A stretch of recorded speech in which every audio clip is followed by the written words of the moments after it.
Magic wheel. What weapon shall I use?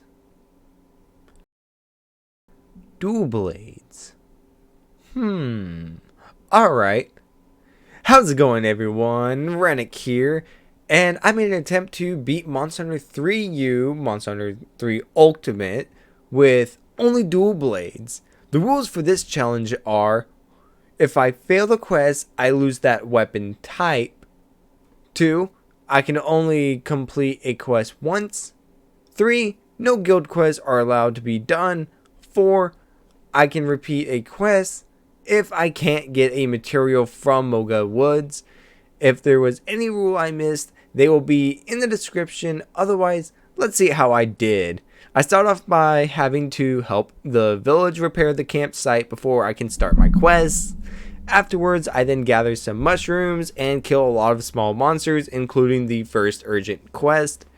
I then fight my first large monster, Great Jaggy, which was not hard at all. I then tried to capture Nuzuros, but because I messed up with my traps, I end up failing the quest and lose access to use the bone dual blades. So I sell them and make the Jaggy dual blades. And then I capture these stupid Nuzuros. I then have to save Cha-Cha for my next urgent quest. I then make a full set of aloe armor for critical eye +1, and sharpener was a nice additional skill too. I then hunt Kuropeko, who wasn't as annoying to fight as I remember, but yet again it's low rank, so it doesn't really get scary yet. I will say, out of all the bird monsters though, I like Kuropeko the most. He's a goofy monster. Royal Ludroth is next, and I got to say, underwater combat is not too bad. Probably because I was using dual blades and I was using a better controller, so there's that. I then kill the monster. After much grinding in the Moga Woods, I make the Ludroth dual blades to fight Barroth. The fight with Barroth wasn't super hard, but it was definitely more aggressive than in the newer games. Gobo is the next urgent quest monster, and as a kid I always hated this monster, but when I went to fight it, I actually enjoyed it and thought that it was a funny, clever monster. After killing it, I make its chest armor for better defense and because it adds critical eye, but I don't equip it until a little later, which increases the odd, and critical eye increases the odds of me landing critical hits. Lagombi is pretty easy as well, just a snow version of Azuros. Great Baggy is also easy since it's a sleeper version of Jaggy, and since its little ones can also put me to sleep, it can be a bit annoying, but not too bad. Raytheon is next up and was a whole lot more annoying, mostly because of her running into me and then her triple fireballs, which is super irritating as a dual blades user, especially trying to approach her. Or she'll, like, as you try to approach her, she'll decide to go up in the air and smack you with her poison tail spin. Especially, and if you run out of stamina because of demon mode, you're kind of get screwed over. So, but overall, other than those things, the fight was pretty simple. After her was finally Legiacrez, who was actually pretty hard with my current gear. I used the Jaggy's dual blades since I didn't have any element that was strong against him. I slice his tail off, break his claws and chest. After more fighting, he then falls, to then have to hunt him again, but instead capture, which then gave me enough pieces to make his dual blades. Cha-Cha then ditches me and goes missing for a while. I then have to save Kayamba from a Duramboros, which, if I had to describe it, it would be helicopter.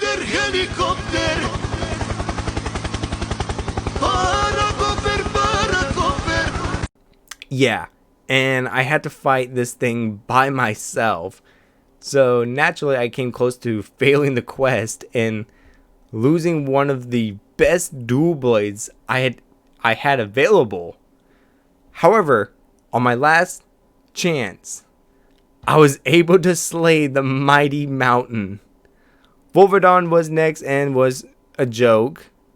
I then grabbed the ancient mask behind the waterfall in the farm area. Cha-Cha returns, and with my two sidekicks, I go hunt Rathalos.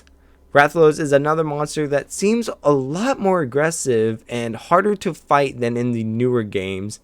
I think I'm noticing a pattern. However, Rathalos eventually falls as well. So much for being the king of the sky. Barioth is my next victim and was actually not too bad. A bit more jumpy than his newer versions though, but manageable.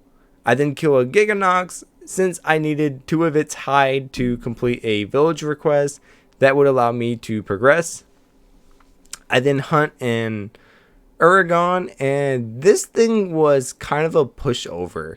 It only got scary in Area 6 because it would go up to a hill and then come rolling down like a tire and try to run me over, and it would keep going for a good bit before he goes back to in his normal form. So that got pretty crazy, but I was able to overcome him, which then leaves the low rank boss monster, Sayadias. Sayadias' first part of the fight is pretty boring. So the only important things that I did in those first 2 areas was that I broke his tail and his beard before the final area. This monster has a lot of health too. So when I noticed the ballista, I knew instantly I needed to take advantage of it. And so I did by using it to break his horn and back as well. And then after multiple of smacking him around with the dual blades, trying to avoid his water beams, I then tried to smack him with the Dragonator, but I missed. But so that just leaves me to just spam attacks on him as much as possible. The time is ticking. Oh man, it's getting crazy.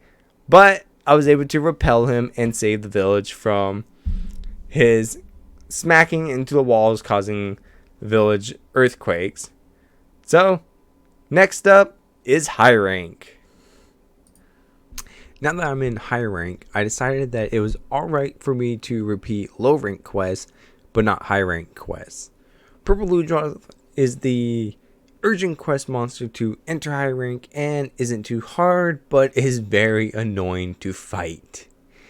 I then hunt a Great Raji and farm it through the Moga Forest and through other quest methods to make its armor. Since it had Razor Sharp, which is really good for dual blades, I then fight Crimson Kuropeko, who is extremely annoying since it will flash bomb you, along with calling Deviljho to come help it fight, which Deviljho is super annoying in early high rank.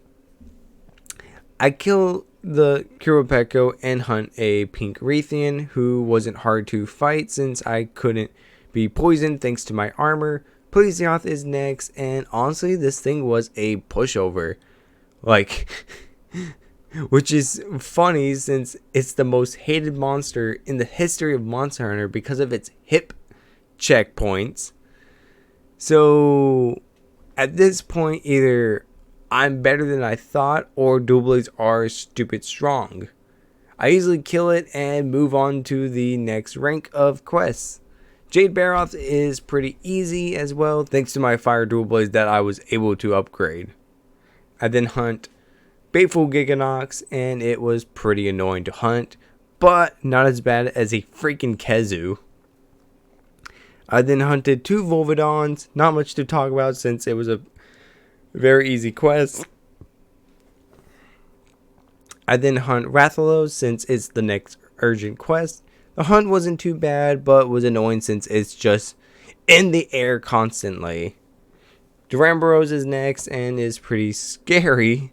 Just like the first one in low rank, this one puts up quite a fight, but I overcome it eventually. I then hunted a Legiacris who also puts up a fight, but met his fate as well. Brachydio steps up as my next challenger and was also a bit annoying to fight, especially when he enrages with just all the explosions going on. However, thanks to my knowledge and skills, I'm able to conquer him. Acantor is the next monster, which I honestly forgot how fun this monster is to fight. It wasn't too hard since his moves were pretty predictable. Zinogre is the next urgent quest and was pretty annoying with its speed. I was able to conquer him without any issues as well. Nargacuga is next up and actually was a bit challenging. Made me use up most of my potions. Nargacuga is a very fast and aggressive monster, and 3U really brought it out.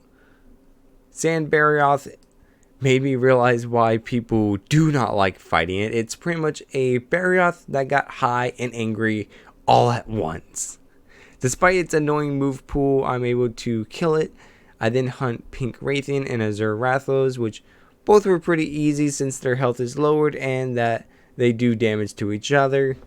Black Diablos was surprisingly not too hard, even though this is usually the bane to my existence. I'm able to kill it without having any feints. Steel Uragon, however, was extremely frustrating to fight. This one is able to put a dung effect on you, which keeps you from healing or restoring stamina. After losing my first feint, the fight got better as I started to adapt to its moves.